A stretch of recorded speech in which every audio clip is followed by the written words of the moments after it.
ED വീണ വിജയനെ വട്ടമിട്ട് പറക്കുമ്പോൾ എപ്പോഴും കോടതികളിൽ ഹർജിയുമായി തടസ്സഹർജിയുമായി പോകുന്നത് CMRL ആയിരുന്നു.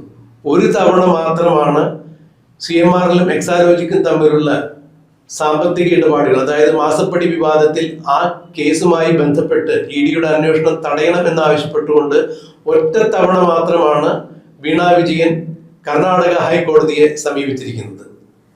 അത് കർണാടക ഹൈക്കോടതിയെ സമീപിച്ചത് എക്സാലോജിക് എന്ന കമ്പനി കർണാടകത്തിൽ രജിസ്റ്റർ ചെയ്തതിന്റെ പേരിലാണ് അവർ കർണാടക ഹൈക്കോടതിയെ സമീപിച്ചത് എന്നാണ് പറയാൻ കഴിഞ്ഞത്. എന്നാൽ കർണാടക ഹൈക്കോടതി ആ ഹർജി തള്ളുകയും നിങ്ങൾക്ക് മടിയിൽ കനമില്ലെങ്കിൽ എന്തിനാണ് ഭയക്കുന്നത്, അന്വേഷണം നടക്കുമ്പോൾ നിങ്ങൾ കൂടുതൽ സംശുദ്ധിയാകുകയല്ലേ ചെയ്യുക, പിന്നെ എന്തിനാണ് ഭയക്കുന്നത്, ED അന്വേഷണം നടക്കട്ടെ എന്നാണ് അന്ന് കർണാടക ഹൈക്കോടതിയുടെ ജസ്റ്റിസായ ജസ്റ്റിസ് നാഗരത്ന പറഞ്ഞത്. ഇപ്പോ വീണ വിജയനെ സംബന്ധിച്ചിടത്തോളം ED സമൻസ് അയച്ചിരിക്കുന്നു. ആ സമൻസ് അയച്ച് ഇന്ന് ഹാജരാകാൻ പറഞ്ഞ് അയച്ച സമൻസിന് വീണ വിജയൻ ശാരീരിക അസ്വാസ്ഥ്യങ്ങൾ ചൂണ്ടിക്കാണിച്ച് അസൗകര്യം കാണിച്ച് എത്താൻ പറ്റില്ല എന്ന് പറഞ്ഞു.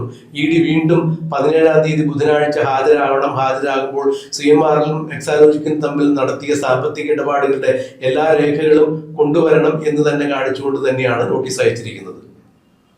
ഈ സന്ദർഭത്തിൽ EDയുടെ അന്വേഷണം ഏതു വിധേനയും തടയുക എന്നുള്ള ഉദ്ദേശത്തോടു കൂടി CMRL ഈ അന്വേഷണം തന്നെ നിർത്തണം എന്നാവശ്യപ്പെട്ടുകൊണ്ട് സുപ്രീം കോടതിയിലേക്ക് പോകാൻ ഒരുങ്ങുന്നു എന്നുള്ള വാർത്തയാണ് പുറത്തു വരുന്നത്. പലപ്പോഴും വീണയ്ക്കെതിരെ ഇത്തരത്തിലുള്ള അന്വേഷണം നടക്കുമ്പോൾ വീണയെ പ്രതിരോധിക്കുന്നതിന് വേണ്ടിയോ അല്ലെങ്കിൽ ഈ അന്വേഷണം വഴിതിരിച്ചു വിടുന്നതിന് വേണ്ടിയോ വീണയല്ല മുന്നിട്ടിറങ്ങിയിരിക്കുന്നത്, CMRലാണ് മുന്നിട്ടിറങ്ങിയിരിക്കുന്നത്. CMRL ഡൽഹി ഹൈക്കോടതിയിൽ ഈ വിഷയത്തിൽ ഒരു ഹർജി കൊടുത്തിട്ടുണ്ട്. അതിന്റെ തീർപ്പ് ഏതാണ്ട് 15-ാം തീയതിക്ക് ശേഷം വരും എന്നുള്ളതാണ് മനസ്സിലാക്കാൻ കഴിയുന്നത്. ബഹുമാനപ്പെട്ട കേരള ഹൈക്കോടതിയിൽ CMRL നൽകിയ ഹർജിയാണ് ED അന്വേഷണം തടയണമെന്നുള്ള ഹർജി തള്ളിക്കൊണ്ടാണ് EDക്ക് അന്വേഷണം പുനരാരംഭിക്കാം എന്ന് കാണിച്ചുകൊണ്ട് വിധി ഉണ്ടായിരിക്കുന്നത്. ഇപ്പോ വീണ്ടും CMRL സുപ്രീം കോടതിയെ സമീപിക്കാൻ ഒരുങ്ങുന്നു. സീരിയസ് മോഡ് ഇൻവെസ്റ്റിഗേഷൻ ഓഫീസിന്റെ അന്വേഷണം ഈ കേസിൽ നടക്കുന്നുണ്ട്. അതുകൊണ്ട് സമാന്തരമായി ED അന്വേഷണം ആവശ്യമില്ല, ഈ കേസ് തന്നെ റദ്ദ് ചെയ്യണം എന്നാവശ്യപ്പെട്ടുകൊണ്ട് അവർ കോടതിയെ സമീപിക്കാൻ പോകുന്നു. പകരം മറ്റൊന്ന് കൂടി കേൾക്കുന്നു. വീണ തനിക്ക് അയച്ചിരിക്കുന്ന EDയുടെ സമൻസിനെ ചോദ്യം ചെയ്തുകൊണ്ട് ഹൈക്കോടതിയിൽ കേസിന് പോകും എന്നാണ് അതിന് പോകും എന്നാണ് മനസ്സിലാക്കാൻ കഴിയുന്നത്. അങ്ങനെയെങ്കിൽ രണ്ട് തരത്തിലുള്ള നിയമയുദ്ധങ്ങളിലൂടെ ഇവർ മുന്നോട്ട് പോകുമ്പോൾ ഒരു കാര്യം നമുക്കിതിൽ നിന്ന് ഏതാണ്ട് വ്യക്തമാകുന്നു, ഇവർക്കൊക്കെ ഒളിക്കാൻ വേണ്ടും എന്തൊക്കെയുണ്ട് എന്നുള്ളതാണ്.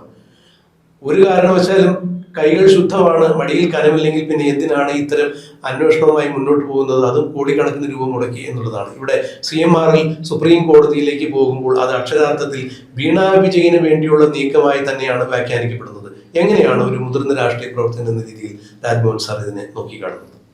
ഇവിടെ പിണറായി വിജയനോ അല്ലെങ്കിൽ വീണ വിജയനോ CMRL ഒക്കെ ആയിട്ട് ബന്ധപ്പെട്ട കേസുകളിൽ ഹൈക്കോടതിയിലെ സുപ്രീം കോടതി പല ബെഞ്ചുകളിൽ നിന്ന് പല തരത്തിലുള്ള വിധികളാണ് വരുന്നത്. അതെന്തുകൊണ്ടാണ് സംഭവിക്കുന്നത് നമുക്കറിയില്ല. ഇപ്പോൾ ശിക്ഷിക്കുമെന്ന് പൊതുജനം വിചാരിക്കുന്ന, സാധാരണ മനുഷ്യർ വിചാരിക്കുന്ന, അല്ല ഇന്ന രീതി വിധി വരുമെന്ന് വിചാരിക്കുന്ന കേസുകളിലെ വിധി നേരെ മറിച്ചു. ഒന്നും നടക്കാൻ പോകുന്നില്ല, അത് അതിൻ്റെ ലോങ് ടൈം പ്രോസസ്സിൽ തന്നെ പോകുമെന്ന് വിചാരിക്കുന്ന കേസുകളുടെ വിധി ഇത് പരസ്പരം ഇങ്ങനെ മാറിക്കൊണ്ടിരിക്കുക. ആകെപ്പാടെ ജനങ്ങൾക്കൊരു കൺഫ്യൂഷൻ ഉണ്ടാക്കുകയാണ്. ഇവിടെ കോടതിക്ക് എപ്പോഴും പരിഗണിക്കുന്നത് അവരുടെ മുമ്പിൽ വരുന്ന നിയമങ്ങൾ, അവരുടെ മുമ്പിൽ വരുന്ന തെളിവുകൾ, അവരുടെ മുമ്പിൽ വരുന്ന വസ്തുതകളും സാക്ഷികളും മാത്രമേ അവർ പരിഗണിക്കുള്ളൂ. മറ്റേ പൊതുജനത്തിൻ്റെ വ്യാഖ്യാനങ്ങൾക്ക് അവർ നിന്നു കൊടുക്കാറില്ല. അതുകൊണ്ടാണ് ഈ വിധിയെക്കുറിച്ച് ജനങ്ങളിൽ കൺഫ്യൂഷൻ ഉണ്ടാക്കുന്നതിൻ്റെ കാര്യം അതാണ്. പിന്നെ ഈ വിധി എന്ത്, അതിൻ്റെ എഫക്റ്റ് എന്ത് എന്ന് പബ്ലിക്കിനെ അറിയിക്കുക എന്നുള്ള ആ എക്സ്പ്ലനേഷൻ, അതിനുള്ള പ്രൊവിഷൻ നമ്മുടെ ജുഡീഷ്യറിയിൽ ഇല്ല. എന്തുകൊണ്ട് ഈ വിധി പറഞ്ഞു, അല്ലെ എന്തുകൊണ്ട് ജസ്റ്റ് ഒരു വിധി എന്നുള്ളതല്ലാതെ അതിൻ്റെ സംശയങ്ങൾ നമ്മൾ ചോദിച്ചു കഴിഞ്ഞാൽ പറയാൻ പറ്റുന്ന ഒരു സിസ്റ്റം രജിസ്ട്രിയോ അല്ലെങ്കിൽ ഹൈക്കോടതിയിലെ ഏതെങ്കിലും പബ്ലിക് റിലേഷൻസ് ഓഫീസറോ അവിടെ ഇല്ല. അങ്ങനെ ഒരാളുടെ ജനത്തോട് എക്സ്പ്ലെയിൻ ചെയ്യാൻ വേണമെങ്കിൽ ചോദിച്ചാൽ, അപ്പോൾ എല്ലാ കാര്യങ്ങളും ഏത് കാര്യം നമുക്ക് ചോദിച്ചാൽ വിവരാവകാശ പ്രകാരം വേണമെങ്കിലും വിശദീകരണം കിട്ടും. പക്ഷെ കോടതിയുടെ കാര്യത്തിൽ അതിനൊരു പരിമിതിയുണ്ട്. ഇനി വീണ വിജയന്റെ കേസ് CMRL അപ്പീൽ പോകുന്നു എന്ന് പറഞ്ഞാൽ, നമ്മൾ ലാവലിൻ കേസ് കണ്ടു, ഒരു പേടിയതാണ്. CMRL പോലെ തന്നെ വേറൊരു കമ്പനിയായിരുന്നു ലാവലിൻ്റെ ഇന്ത്യയായിട്ടുള്ള ബന്ധം എന്ന് പറഞ്ഞാൽ പിണറായി വിജയനുമായിട്ട് ബന്ധമുണ്ടായിരുന്നു. പിണറായി വിജയനായിട്ട് ഏറ്റവും അടുത്ത ബന്ധം ഉണ്ടായിരുന്ന ഒരു കമ്പനിയായിരുന്നു ലാവൽ. അതുപോലെ തന്നെ ആണ് CMRL അല്ലെ ശശിധരൻ കർത്താവ് എങ്ങനെ സ്വാധീനം ചെലുത്തുന്ന ആർക്കെങ്കിലും അറിയാൻ പറ്റുമോ? കർത്താവിൻ്റെ സ്വാധീന കേന്ദ്രങ്ങൾ എങ്ങനെയാണെന്ന് അറിയാൻ പറ്റുമോ? അത് ഒന്നും വേണ്ട. ഈ വിധി പിന്നെ ഞങ്ങൾ വിധി പറയുന്നുണ്ട് വരെ തൽക്കാലം യാതൊരു വിചാരണയും വേണ്ടത്, പ്രൊസീഡ് ചെയ്യേണ്ടെന്നാണ് പറയുന്നെങ്കിലും ലാവലിൻ കേസ് പോലെ അല്ല സാർ, ഇത് തന്നെയാണ് ഇതിന്റെ പുറകിലുള്ള ഉദ്ദേശം. ഇങ്ങനെ നീട്ടി വൈപ്പിച്ചുകൊണ്ട് പോവുക, ഒന്നുകിൽ പിണറായി വിജയന്റെ കാലം കഴിയുന്നതുവരെ അല്ലെങ്കിൽ വീണ വിജയന്റെ കാലം കഴിയുന്നതുവരെ ഈ കേസ് ഇങ്ങനെ നീട്ടി കൊണ്ടുപോകുക എന്നുള്ളൊരു ഉദ്ദേശമാണ് ഇതിന്റെ പുറകിലുള്ളത് എന്ന് തോന്നുന്നുണ്ട്. പക്ഷെ ഈ കമ്പനിയെ സംബന്ധിച്ചിടത്തോളം, CMRL എന്ന കമ്പനിയെ സംബന്ധിച്ചിടത്തോളം, വീണ വിജയന്റെ എക്സാലോജിക്കും ഈ CMRL എന്ന കരിമണൽ ഖനന കമ്പനിയും തമ്മിൽ നടന്നിരിക്കുന്ന ഈ 1,72,00,000 കണക്കുകളല്ല ഇപ്പോ പുറത്തു വരുന്നത്. ഒരുപക്ഷെ CMRL സുപ്രീം കോടതിയിലേക്ക് ഈ കേസ് തന്നെ തള്ളണം എന്നാവശ്യപ്പെട്ടുകൊണ്ടൊരു ഹർജിയുമായി പോകാനുള്ള സാധ്യത പരിഗണിക്കുമ്പോൾ അല്ലെങ്കിൽ പരിശോധിക്കുമ്പോൾ, നേരത്തെ നമ്മൾ പറഞ്ഞിരുന്ന അല്ലെങ്കിൽ മറ്റു മാധ്യമങ്ങൾ ചർച്ച ചെയ്തിരുന്ന അബുദാബി കൊമേഴ്ഷ്യൽ ബാങ്കുമായി ബന്ധപ്പെട്ട ചില ഇടപാടുകളും അവിടെ CMRL നടത്തിയിരിക്കുന്ന ചില ഇടപെടലുകളും തന്നെയാണ് CMRL ഇപ്പോൾ സുപ്രീം കോടതിയിലേക്ക് എത്തിക്കാൻ വേണ്ടിയുള്ള ഈ ഒരു ഹർജിയിലേക്ക് പോകാൻ വേണ്ടി അവരെ പ്രേരിപ്പിക്കുന്നത് എന്ന് വേണം മനസ്സിലാക്കാൻ. കാരണം അബുദാബി കൊമേഴ്ഷ്യൽ ബാങ്കുമായി ബന്ധപ്പെട്ട് നിരവധി കോടികളുടെ ഇടപാടുകളാണ് ഈ വിഷയവുമായി ബന്ധപ്പെട്ട് നടന്നിരിക്കുന്നത് എന്നുള്ളതാണ് മനസ്സിലാക്കാൻ കഴിയുന്നത്. അതായത് നിയമപരമായി ഒരു പരിരക്ഷ കിട്ടുന്നതിന് വേണ്ടി കോടികൾ ബാങ്ക് വഴി അവർ വിനിമയം ചെയ്തു എന്നുള്ളതാണ് പുറത്തു വരുന്ന വാർത്തകൾ. അങ്ങനെയെങ്കിൽ CMRL ഈ കേസിൽ പെടും എന്നുള്ള ഒരു ധാരണ നിയമപരമായി തന്നെ അവർക്ക്, അല്ലെങ്കിൽ അത്തരത്തിലൊരു നിയമോപദേശം കിട്ടിയതിന്റെ അടിസ്ഥാനത്തിൽ കൂടിയാണ് ഇവരിപ്പോൾ സുപ്രീം കോടതിയിൽ ഹർജിക്ക് പോകാൻ തുനിയുന്നത് എന്നാണ് മനസ്സിലാക്കാൻ കഴിയുന്നത്. അത് വീണയെ രക്ഷിക്കുക എന്നുള്ള ഒരു നടപടിക്രമമല്ല, തങ്ങൾക്ക് കൂടി തങ്ങളുടെ തടി സ്വസ്ഥമാക്കണം എന്നുള്ളതിന്റെ അടിസ്ഥാനത്തിൽ കൂടിയാണ് എന്നാണ് മനസ്സിലാക്കാൻ കഴിയുന്നത്. ഞാനൊരു ചെറിയ ചോദ്യം ചോദിച്ച അതിന് ഉത്തരം കിട്ടിയാൽ വളരെ നല്ലത്. നാളെ ശശിധരൻ കർത്താവും എക്സാലോജിക്കിനെ പ്രതികരിച്ച് വീണ വിജയനും പിന്നെ കണ്ടാലറിയാവുന്ന പിണറായി വിജയൻ്റെ കുടുംബത്തിലെ കർത്തയുടെ കുടുംബത്തിൽ കുറേ പേരും കൂടെ ചേർന്ന് ഈ കമ്പനി എക്സാലോജിക്കാണെങ്കിലും CMRL ആണെങ്കിലും അല്ലെങ്കിൽ ഇനി ഭാവിയിൽ വരാനിരിക്കുന്ന ഖനന സാധ്യതകളെല്ലാം അദാനി ഗ്രൂപ്പിന് വിൽക്കാനോ ട്രാൻസ്ഫർ ചെയ്യാനോ തീരുമാനിക്കുന്നു. അദാനിക്ക് കൊടുക്കാൻ തീരുമാനിക്കുന്നു. തിരുവനന്തപുരം എയർപോർട്ട് കൊടുത്ത പോലെ തന്നെ അദാനിക്ക് അങ്ങ് കൊടുക്കാൻ തീരുമാനിച്ചാൽ എവിടെ നിൽക്കുക കേസ്?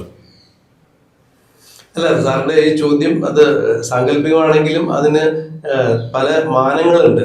അത് ഏത് തരത്തിൽ അത് പ്രാവർത്തികമാക്കാൻ പറ്റും എന്നുള്ളതൊക്കെ കമ്പനികാര്യ നിയമവിദഗ്ധരൂപയായിട്ട് ആലോചിച്ചിട്ട് നടക്കേണ്ട കാര്യങ്ങളാണ്. സാങ്കല്പികമായ ഒരു ചോദ്യം എന്ന രീതിയിൽ അതിന് സാങ്കല്പികമായ ഒരു ഉത്തരം പറയാൻ എന്തായാലും എൻ്റെ ഇപ്പോഴത്തെ ഒരു പരിമിതമായ നിയമാബോധം വെച്ച് എനിക്ക് സാധിക്കില്ല. പക്ഷെ നമ്മുടെ മുൻപിലുള്ളൊരു വിഷയം സാധാരണക്കാരായ ജനങ്ങൾക്ക് അനുഭവിക്കേണ്ടതായ, അതായത് KSADC എന്ന് പറഞ്ഞ പൊതുമേഖല സ്ഥാപനത്തിൽ ഷെയർ ഹോൾഡേഴ്സ് ആയിട്ടുള്ള നിരവധി ആളുകളുണ്ട്. അവർക്ക് ഈ കരിമണൽ ഖനനവുമായി ബന്ധപ്പെട്ട് ഈ ഷെയർ ഹോൾഡേഴ്സിന് ഈ കമ്പനിയുടെ ലാഭവിഹിതം കൊടുക്കാൻ സാധിക്കും. അതായത് പൊതുമേഖലാ സ്ഥാപനമായ KSADCക്ക്.